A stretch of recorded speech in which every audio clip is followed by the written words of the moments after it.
Ooh, we do have second gear. Woo, boys, we've got 2 speeds.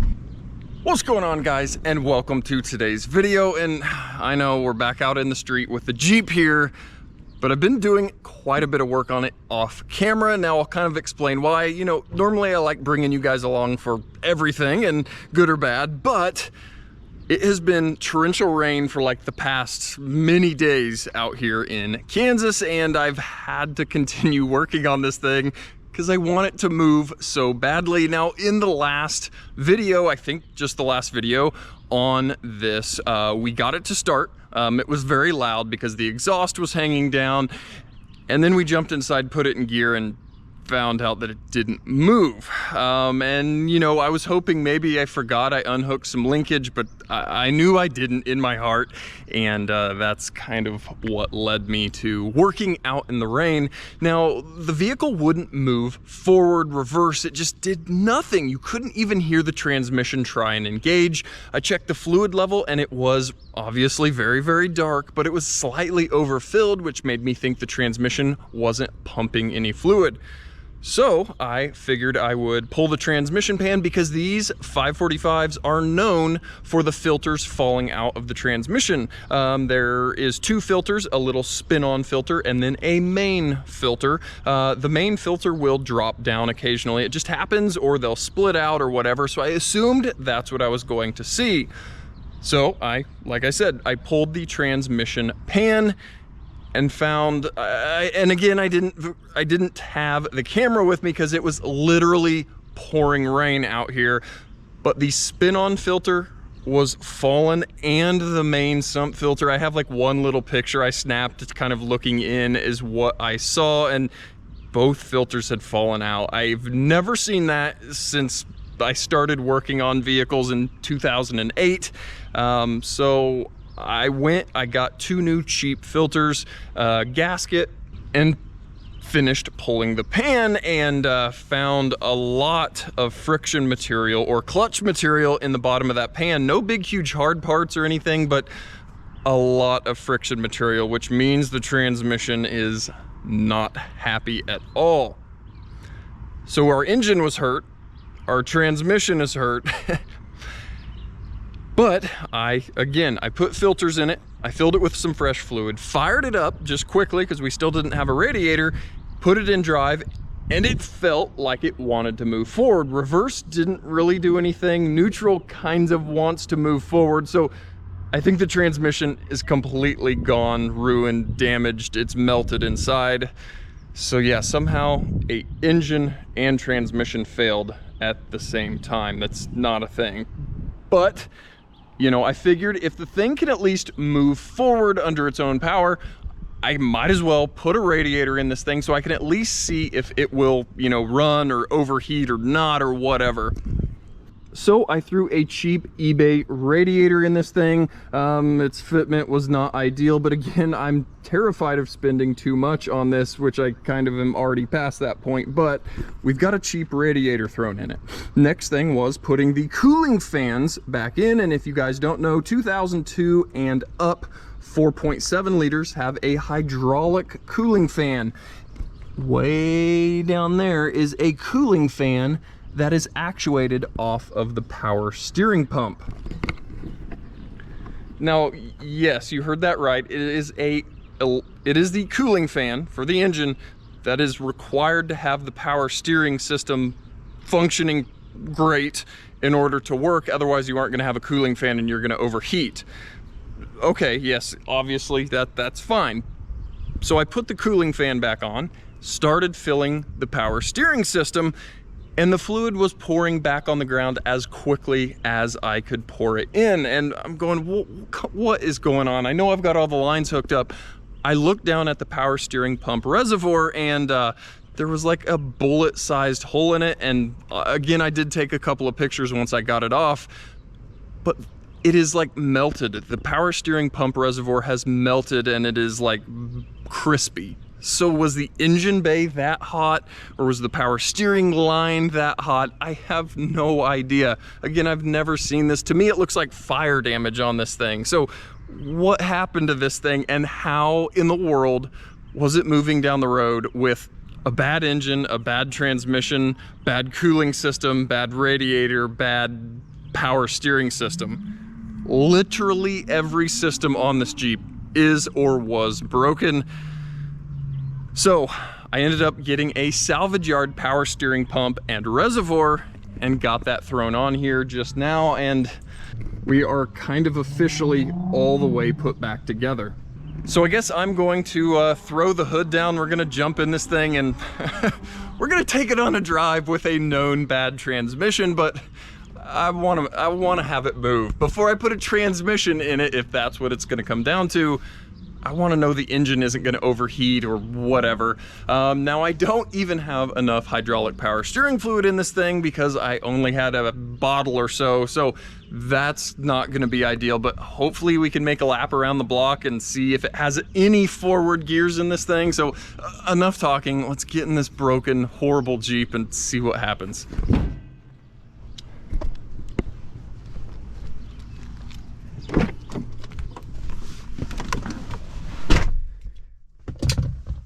All right, guys, we are in this thing. Exhaust is all bolted up. We're just gonna hit the key and see what happens.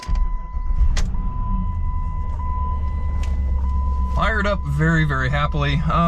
Again, I don't know if you guys can see, we've got broken blend doors, of course, because it is a Jeep.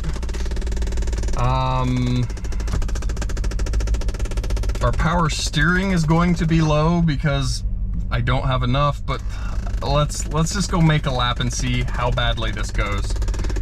So if I go to reverse, it kind of lurches forward.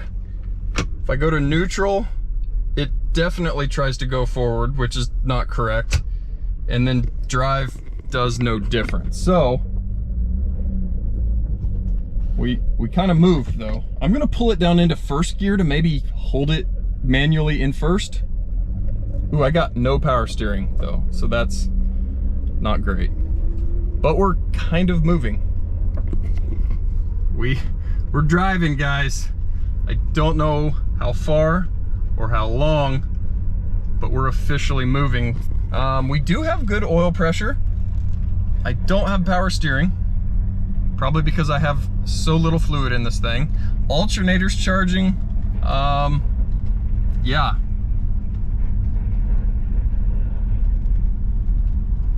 It's doing things. I'm terrified it's gonna leave me stranded though. Luckily, I am just driving around the little neighborhood block thing. I don't know, it's driving. Again, we've still got oil pressure. Coolant is coming up.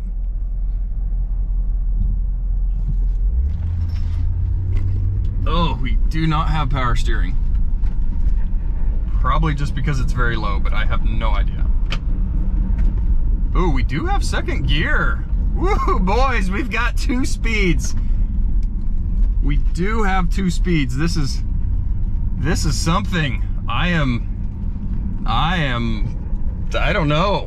I'm surprised and nervous. There's a lot of rubbing under this thing. I don't know if it's my slightly larger tires. And just the fact I have absolutely no power steering is concerning.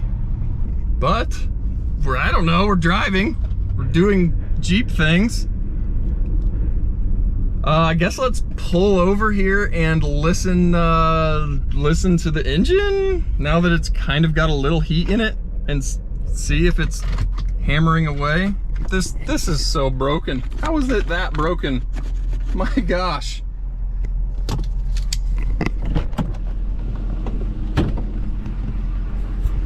I guess we'll run to the rear.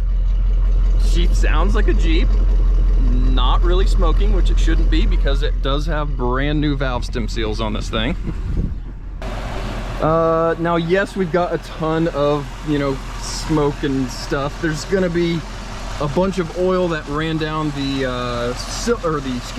engine block. We've got brand new gaskets all burning in, so yeah, that's kind of to be expected, guys.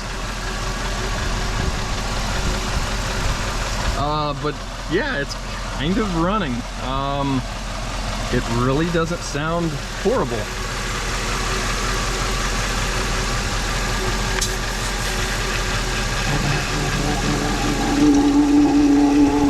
Yeah, we need to get power steering fluid in this poor thing.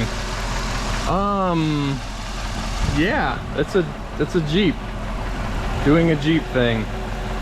It kind of already stopped smoking. All right, we're gonna make one more lap around the block here. I badly need to get power steering fluid in this thing, but we'll drive around. Ooh, there is a lot of drips. There, you guys probably can't see. I am following a trail. I don't know what that is. I hope that's not me. I'm sure it obviously is me though.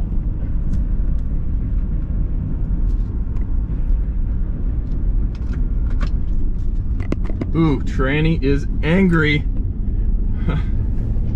Oh boy.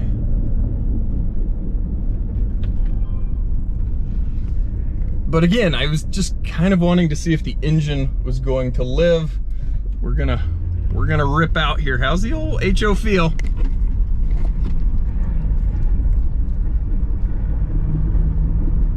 I don't know. Feels like an engine. I'm just scared to go too far or too fast. Well guys, that kind of honestly went a little better than I thought. I did throw the camera down just so I could kind of get both hands on the wheel and actually ran it through first gear, second gear. It went to shift for third and it just revs like it's in neutral. So obviously I knew the transmission was already done for, but yeah, it's a 2-speed transmission here in this 4.7 HO right now. So yeah, it's gonna need a transmission.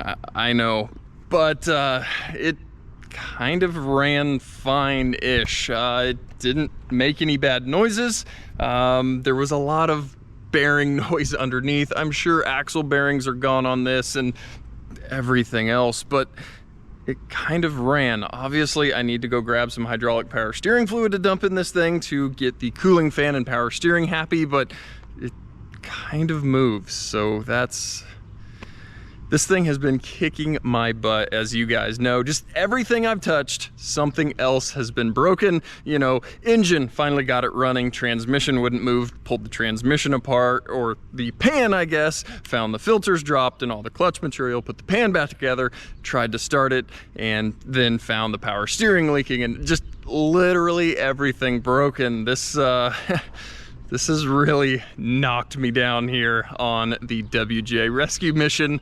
It's very, very much of a beatdown, but the thing moved for once, and that's more than I've been able to say since I've had this thing. So guys, I guess it's gonna get a transmission. Now I do have a buddy that also is a Jeep mechanic, and I believe he's got a couple of engines and transmissions laying out at his place, so I'm hoping I can grab a transmission. We can put a transmission in this thing and still have a nasty, filthy, stinky, broken HVAC door, leaky Jeep to do with. I have no idea, guys, but we made it move, and that's a big accomplishment for me. So thank you guys for coming out in the street again and getting this thing to actually move under its own power. And the engine didn't really knock. So guys, until next time, thank you as always for watching, and we'll catch you next time.